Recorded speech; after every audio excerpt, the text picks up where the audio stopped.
This week at Interior, Secretary Haaland wrapped up her week-long visit to Alaska, celebrating the state's national parks, public lands, and outdoor recreation economy.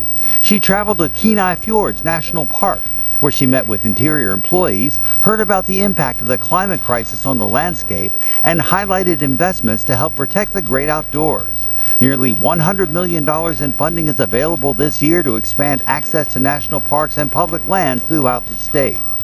In Alaska, the Secretary joined Bureau of Land Management Director Tracy Stone Manning to announce that Interior will open approximately 27 million acres of federal lands owed to Alaska Native Vietnam-era veterans.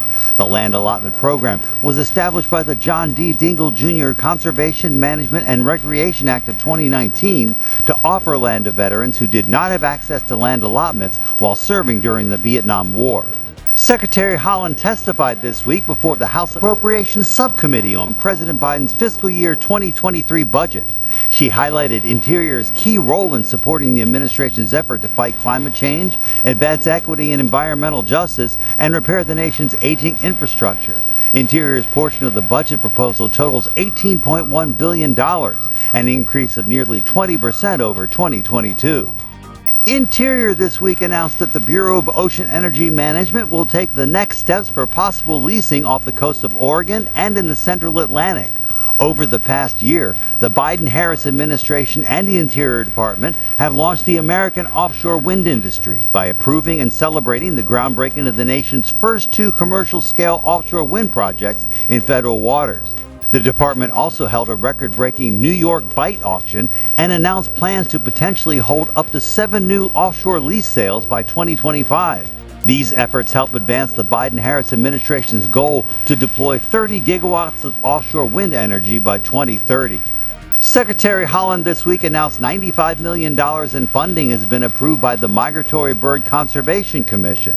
The grants will be matched by more than $116 million in partner funds, providing the U.S. Fish and Wildlife Service and its partners the ability to help conserve or restore more than 300,000 acres of wetlands and associated upland habitats for waterfowl, songbirds, and other birds across North America, including Canada and Mexico. Interior this week announced updates on 3 renewable energy transmission and production projects, the SunZia Transmission Project, the GreenLink West Project, and the Crosstie Project. The projects underscore the Biden-Harris administration's commitment to accelerating the expansion and modernization of America's power infrastructure to create good-paying union jobs and deliver clean energy to American businesses and homeowners. The U.S. Geological Survey's Volcano Hazards Program this week released its new Strategic Science Plan for 2022-2026. The plan outlines the program's top strategic goals and scientific targets for the next 5 years, prioritizing public safety across the nation and minimizing social and economic disruption caused by volcanic eruptions.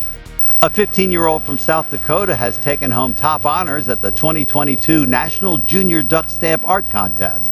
It's the third win for Madison Grimm, who previously won in 2013 and 2020. Her green-winged teal will grace the 2022-2023 Junior Duck Stamp, which raises funds to educate and engage our nation's youth in wildlife and wetlands conservation and outdoor recreation. And our social media picture of the week, a fantasy world of strange rock formations and fossils at New Mexico's Bisti Denizen Wilderness, managed by the Bureau of Land Management.